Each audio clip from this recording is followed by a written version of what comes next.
how excited are you for Green Bay week and the Cowboys' ability to block what's coming? Yeah. Oh, no. That sums it up. Yeah. Get my towel out. Oh, no. We're going to check in. Look at, I like that. Snack it up, fuel up for the hit. I like that. One apple away, keep the doctor. One apple a day, keep the doctor away. Former Dallas Cowboys great. Former Dallas Cowboys coach as well. It is Greg Ellis, and he is joining us on the DLLS Cowboys Podcast. How you doing, Greg? Don't leave the big part. Don't leave the big part out, though. What's the big part? Former UNC Tar Heel now. Oh, come on, no. All-time leading sack man in North Carolina. Don't forget about them Tar Heels now. We ain't going to leave that out of the mix. Hello, Mr. Tar Heel. Hey, guys. How y'all doing? We're doing great. How excited are you for Green Bay week and the Cowboys' ability to block what's coming? Yeah. Oh, no. That sums it up. Yeah. Get my towel out. Oh, no. Man, I tell you what, dude. As Al Davis says, once a Raider, always a Raider. And I believe once a football player, always a football player. And so my heart goes out to the Cowboy players, man, and the coaches because, dude, when when it's going downhill like that sometimes and you feel like there's nothing you can do to stop it, it's a tough position to be in, man. And then, you got a really motivated person in Micah Parsons who's coming in here with Green Bay. Green Bay is coming off of a loss that, they feel like shouldn't have never took place. And so, yeah, they got a lot of chips on their shoulder, not just one chip. They got a lot of chips on their shoulder. And so they're going to want to do some things to us, if you would. And so, yeah, it's going to be difficult for us. Greg, from the defensive side of the ball, the Cowboys have really been struggling, and we keep hearing things about communication. They're having trouble in the zone and stuff like that.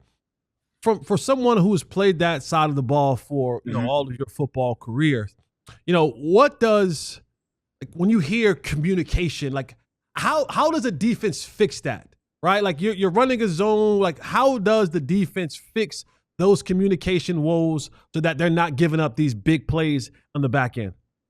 Well, first of all, I would say you have to factor into the equation, right?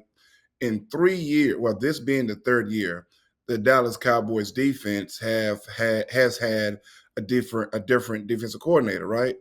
When you look at it. And so, as a defensive coordinator, defensive staff, you go in there optimistic and say, okay, we're going to get all of our stuff installed and it's going to run smooth. But most of the time that does not happen, right? Because when you're sitting in a comfortable classroom with air conditioning blowing on you, it's easy to answer, okay, if they run up and out, me as a corner is doing this, I'm as a safety is doing this on this particular defensive call, or me as a defensive end, this call, I run this stunt. It's easier to do that. But when it has to be a split-second decision, it's much harder to get it right? And so it has to become second nature. And sometimes you have to trim down stuff, and it sounds elementary. And people say, well, they make millions of dollars. Yeah, if you're sitting in the air conditioning room making those decisions, it's easier to do. But when bullets are flying, bodies are flying all around, and you have to instinctively make that decision, it becomes difficult. So my advice that I've seen that help is that let's minimize, right? Jerry spends millions of dollars trying to find the best athletes to be on that football team. So let's minimize. We may not be able to out-scheme you a whole lot, but our guys are going to be able to play fast, mistake-free football. And that's sometimes where you have to get to. Real quickly, you would want to told us on this show when you came on here there's something about not Micah, but about Mazi. And like maybe they got to trade him because he was inactive for the first 2 weeks. I guess you're not surprised, but this, and he played against the Bears. But what do you do? He participated against the Bears. They went and got Kenny Clark, who's a true nose tackle. I mean, what do you do with Micah? With Mazi, excuse me. Yeah, I would trade Micah. Yeah, for sure. Traded Micah. But somebody else thought it was a good idea, and they'd already. With Mazi though, man, like I said before the season started, I don't know what I mean. Obviously now trade value is going down every day with Mazi. Not because Mazi is a bad football player, but because of the scheme that he's been asked to participate in.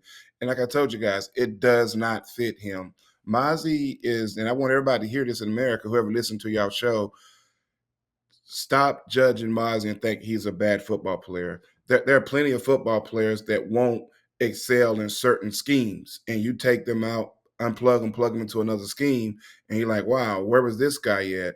And that's what Mazi is dealing with. And I feel bad for him because your first round pick in the world, and you guys know I was a first round pick here too, Clarence, especially you, and it's very challenging, right? And you want to be good. You're like, man, but this doesn't fit what I do. I worked hard as I don't know what. My rookie year, I think I only had 3 or 4 sacks, but they had me playing a tight 5 technique.